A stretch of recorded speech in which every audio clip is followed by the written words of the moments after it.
అంటే చాలా అదేదో అకుంఠిత దీక్షతో సినిమా చూడాలి అన్నట్టుగా తీశాడు ఆయన. చివర అంటే క్లైమాక్స్ వచ్చేస్తోంది అన్నప్పుడు కొంచెం ఇంట్రెస్టింగ్గా అనిపించింది సినిమా. అది అంటే ఆయన థర్డ్ పార్ట్కి లీడ్ ఇస్తూ ముగించాడు. ఓకే, దీనికి ఇంకో భాగం ఉంది, ఆల్రెడీ షూట్ అయిపోయింది. అది అంటే ఆ ఫెసిలిటీ కూడా కల్పించారు ఆయన. ఉందండి, సీక్వెల్ ఉంది దీనికి. ఇది ఆల్రెడీ షూట్ అయిపోయింది.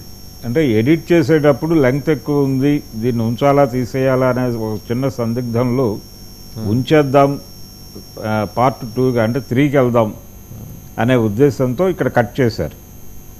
కట్ చేసి పార్ట్ 3లో చూద్దామని చెప్పి కంక్లూడ్ చేస్తాడు ఈ సినిమాని.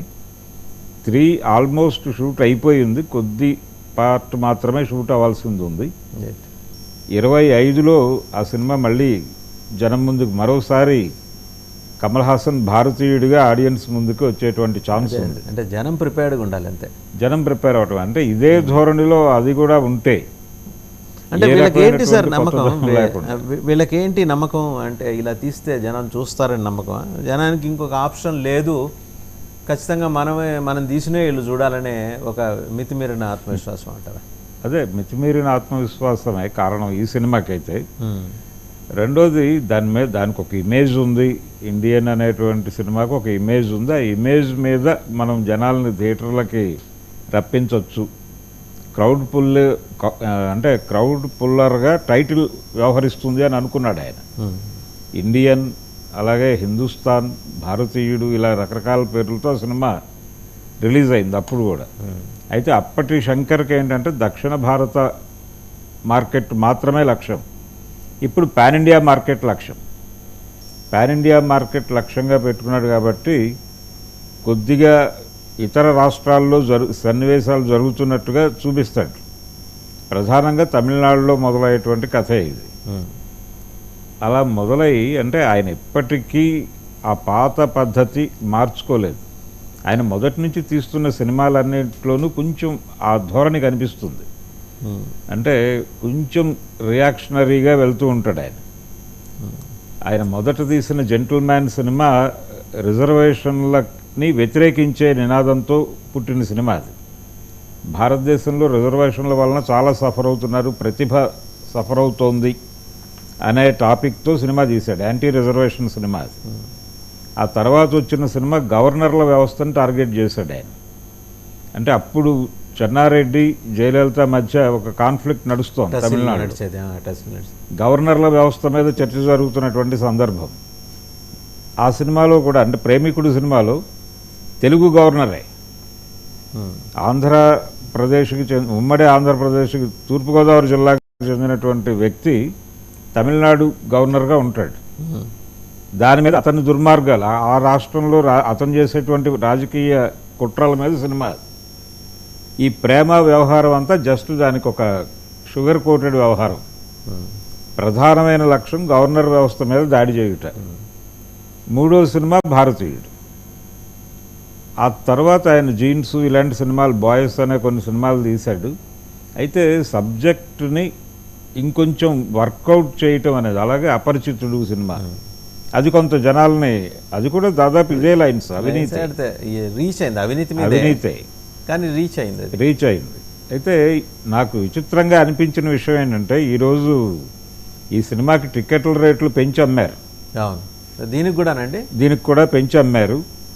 అంటే మల్టీప్లెక్స్లో దాదాపు 500 వరకు అమ్మారు, అలాగే సింగిల్ స్క్రీన్స్లో 225 నుంచి 250 వరకు అమ్మారు. అంటే ఇది ఒక రకంగా అవినీతి. ఈ సినిమానేమో అవినీతికి వ్యతిరేకంగా తీసిన సినిమా. పోనీ ఇక్కడ హై బడ్జెట్ ఏదో పెట్టారు, వీళ్ళు భారీగా ఖర్చు పెట్టారు, ఈ స్ట్రైట్ సినిమానో మరొకటో అనుకోవడానికి అవకాశం లేదు. అంటే కనీసం నాగేశ్వరి లాగా గ్రాఫిక్స్ మీద కూడా ఎక్కువ ఖర్చు పెట్టలేదు వీళ్ళు. గ్రాఫిక్స్ మీద ఖర్చు పెట్టారండి. కాకపోతే విషయం ఏంటంటే అది దాదాపు 70 కోట్లకి 75 కోట్లకి అలా కొన్నారు ఆ సినిమాని, కల్కిని కొన్నారు కాబట్టి. అంటే ఇక్కడ 75, మరో చోట 75 ఇలా పెట్టి కొన్నారు కాబట్టి రేట్లు పెంచుకోవడానికి ప్రయత్నం చేశారు, అది ఏదో నడిచింది. కానీ ఈ సినిమాకి రిఫండ్ చేయాలి నష్టం వస్తే అనే కండిషన్ ముందే రాసేసుకుని 20 కోట్లకి ఇక్కడ 20 కోట్లు అక్కడ 20 కోట్లు అన్న పద్ధతిలో సురేష్ మూవీస్ తీసుకుంది, రిలీజ్ చేసింది సినిమాని. చేసినప్పుడు ఎందుకు ధరలు పెంచాలి? ఒక పక్కనేమో థియేటర్లకు జనాలు రావడం లేదు అని గగ్గోలు పెడతారు, మొత్తుకునేది. థియేటర్నేమో ఆడియన్ ఎనిమీగా మారుస్తున్నారు రేట్లు పెంచి. థియేటర్ని ఆడియన్ ఫ్రెండ్లీగా మార్చండి అని చెప్పి చాలా కాలంగా ఒక డిమాండ్ ఉంది, అది నడవట్లేదు. అంటే అవినీతి మీద సినిమా తీసినప్పుడు, ఇప్పుడు అపరిచితుడు టైంలో కూడా ఈ విమర్శ వచ్చింది, టికెట్లు బ్లాక్లో అమ్మేస్తున్నారు అపరిచితుడు థియేటర్ల దగ్గర. దాదాపు వీళ్ళు ఇప్పుడు అధికారికంగా బ్లాక్ అమ్ముతున్నారు ఈ ధరలు పెంచడం ద్వారా.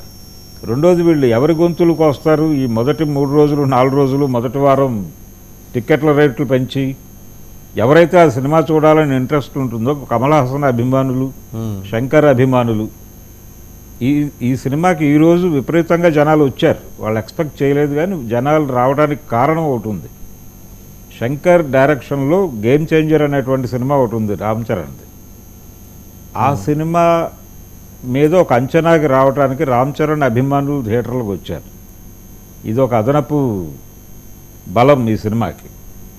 వచ్చిన వాళ్ళందరినీ కోసుకు తినేశారు వీళ్ళు రేట్లు పెంచి.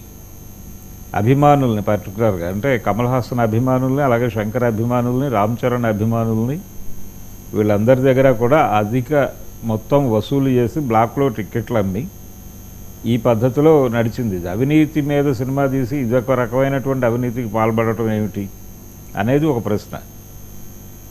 రైట్. అంటే మీరు ఎలాగో ఈ ప్రస్తావన ఒకటి తీసుకొచ్చారు, ఇంతకుముందు అతని సినిమాల్లో ప్రస్తావన తీసుకొచ్చారు.